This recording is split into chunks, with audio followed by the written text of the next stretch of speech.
नमस्कार दोस्तों, हमारी आज की इस कहानी का नाम है नौकरी। वंदना हरबाते हुए घर में प्रवेश करती है, जिसे देखकर लीला जी पूछने लगी, ये कौन सा वक्त है बहू बाजार से घर आने का? भले घर की बहू सूरज ढले घर में घुसते अच्छी लगती है क्या? और तुम क्या लेने गई थी? तुम्हारे हाथ में तो कोई झोला दिखाई नहीं देता।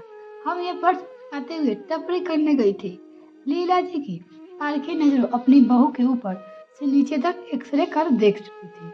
माँ जी, आप यहाँ अचानक कैसे? सब ठीक तो है? अच्छा, अब अपने बेटे के घर में आने से पहले तुमसे इजाजत लेनी होगी।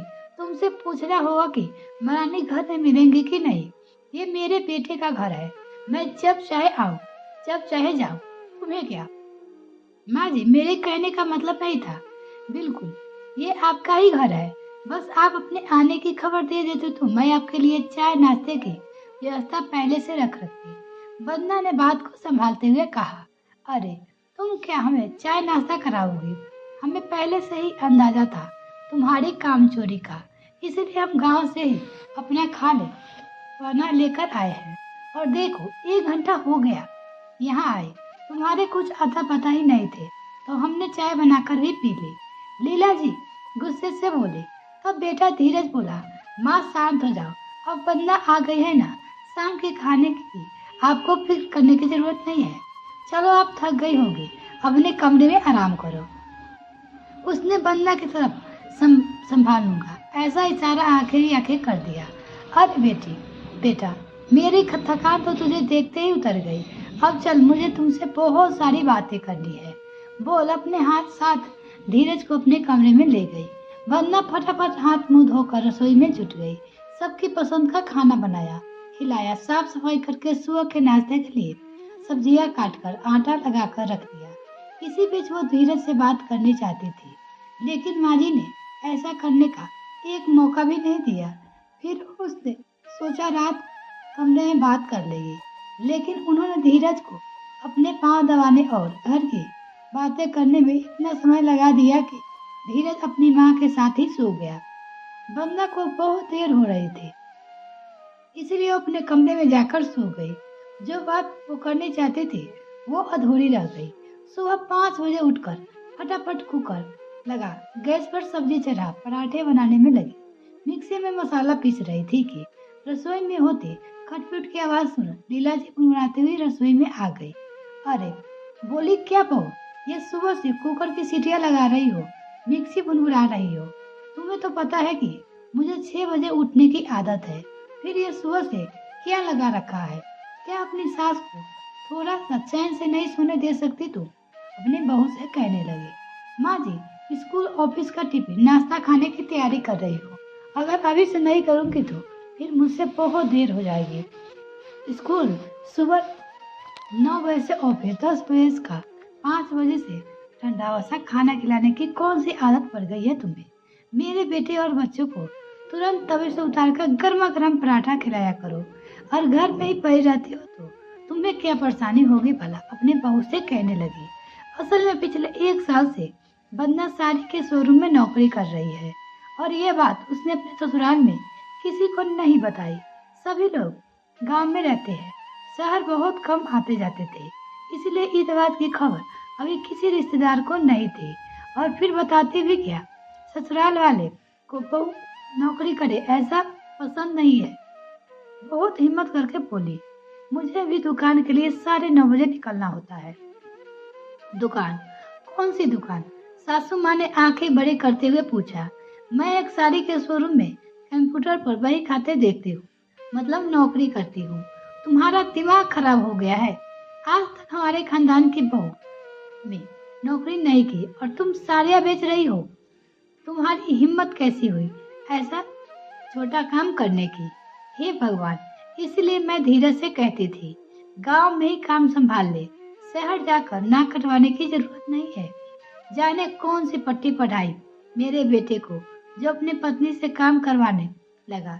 जब मेरा बेटा लाखों में कमाता है, फिर तुम्हें ऐसी कौन सी जरूरत आ पड़ी? मुझे बहुत अच्छे से पता है, तुम जैसे औरतों घर के कामों से बचने के बहाने ढूंढती हो, काम चोरी करती हो, बच्चे का ध्यान नहीं देती, वो आवारा हो जाती है, बाजार में घर खानदान की इज्जत नीलाम कर देती हो और ना जाने क्या क्या करती है। अपनी माँ से चिल्ला पुकारी सुन धीरज भी रसोई में आ गया। बस चुप हो जाओ माँ, अब मैं एक और शब्द नहीं सुनूंगा वंदना के बारे में। अगर आपकी नज़र में लायक बेटा हूँ तो मेरी नज़र में मेरी बीवी और एक इसने अपने खानदान की इज्जत नीलाम कर दी। दुकान पे साड़ी बेचकर तो आपको बता दूं, वंदना कंप्यूटर पर संभालती है, मैनेजर है वहाँ की। आपको खबर भी है आपके लायक बेटा कटोरा लेकर भीख मांगने की नौबत नहीं आने दी इसने। जिसे नौकरी पर आप इतना इतरा रही हो कब की जा चुकी है। अब आपका बेटा एक मामूली सी नौकरी के सहारे अपना परिवार चला रहा है। कंपनी में छटनी हुई जिसमें मेरी नौकरी चली गई, 1 साल तक मिली नहीं थी। तब वंदना ने एक स्टोर में नौकरी का घर की आर्थिक स्थिति को सुधार आया। यहाँ तक कि पापा के ऑपरेशन 50 रुपए भी इसी ने भिजवाए थे। अरे तो एक बार मुझसे तो कहता, और तेरे चाचा लोग मर गए हैं, तूने अपनी तकलीफ बताई नहीं। अगर हमसे किसी को पता होता तो हम तेरी मदद करते। इतना बड़ा और रईस नाम है हमारा, खेती बाड़ी है, भूल गया। तो बस इतना बता दो कि बाहर काम करने की इजाजत कैसे दी। तुझे अच्छे से पता है हमारे खानदान में आज तक किसी औरत ने नौकरी नहीं की, फिर भी तूने इतना बड़ा फैसला बिना पूछे ले लिया। और अब तो बुरा वक्त कट गया, छुड़वा दे इसकी नौकरी, वरना तेरे घर और बच्चे का सत्यानाश हो जाएगा। कौन से इसके 2-5 हजार से तेरे घर का खर्चा चलता है। अच्छा आपको लगता है मैंने नौकरी जाने वाली बात किसी को बताई नहीं। बड़े भाई साहब से मैंने कुछ रुपए उधार मांगे, उन्होंने इस बार सारी फसल उजड़ गई। घर में 3 बच्चे, माँ बाबूजी, सबका खर्चा चलाना है। तुझे पैसे दे दूंगा तो हम क्या साहूकार से उधार लेंगे। और चाचा, उन्होंने तो बात सुनते ही मेरा फोन उठाना बंद कर दिया। फिर किसने कहता तुमसे, जिसे कोई बात समझ आती ही नहीं। ठीक है, आपके घर की बहू की नौकरी नहीं करती होगी, मेरी पत्नी नौकरी करती है और मुझे उस पर गर्व है। जब सबके मुंह से फेर लिया तब आपकी बहू ने पूरी शिद्दत से साथ मेरा दिया था। मैं खुद उसके नौकरी करने के खिलाफ था, फिर भी उसने हार नहीं मानी। अपने आप को साबित करने के लिए मौका मांगा और घर गृहस्थी बच्चे के साथ आर्थिक रूप से मजबूत होकर भी दिखाया। वंदना की वजह से हमें किसी के सामने हाथ नहीं फैलाना पड़ा और उसकी नौकरी ने हमारा स्वाभिमान भी बचाए रखा। जिसे वो कहना है वो कहा मुझे, मगर अपनी पत्नी के साथ देने से कोई नहीं रोक सकता, क्योंकि जिनसे मेरे जीवन का सुख नहीं दुख भी आधा पट लिया, उनसे मुझे एहसासमंद होना चाहिए। माना आज मुझे वंदना की नौकरी की जरूरत नहीं है, मगर आज ये नौकरी उसका स्वाभिमान है जो कि मैंने बनाए रखना चाहता हूँ।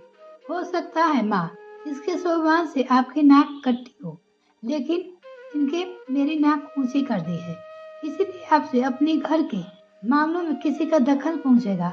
अगर किसी को इस बात से तकलीफ है तो मेरे घर आने मुझसे बात करने की जरूरत नहीं है। पता नहीं उन्हें कुछ समझ आया या नहीं, मगर अपने बेटे की बात सुन लीला जी आगे कुछ नहीं बोल पाई और चुपचाप अपने कमरे में चली गई। आशा करती हूँ आपको मेरी रचना जरूर पसंद आएगी। धन्यवाद, मिलते हैं फिर किसी और वीडियो में फ्रेंड। तब तक के लिए bye, thanks for watching this video. तो अगर मेरे चैनल को अभी तक सब्सक्राइब नहीं किया तो प्लीज मेरे चैनल को जल्दी से सब्सक्राइब कीजिए।